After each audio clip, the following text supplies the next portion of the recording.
নমস্কার বন্ধুরা, আমি আজকে একটা সন্ধ্যের টিফিন বানিয়েছি। সকালে আমাদের রুটি হয়েছিল, সেই রুটি বেঁচেছিল। সেই রুটিটাকে আমি কাঁচি দিয়ে এরকম করে শেপে করে কেটেছি। আপনারা যার যা ইচ্ছা শেপ করে কাটতে পারেন।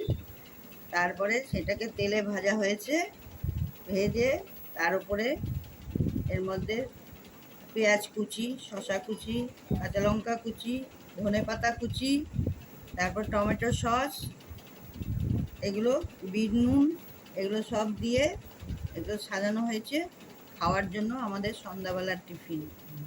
এটা এমনি করে বানিয়ে দেখবেন।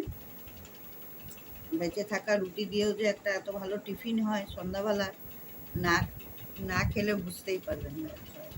এটা একটা পাপড়ি চাটের মতন হয়েছে। পাপড়ি চাট তো অনেক রকম খেয়েছেন, এরকম রুটি দিয়ে একবার পাপড়ি চাট বানিয়ে খাবেন, খেতে হেভি টেস্টি লাগে।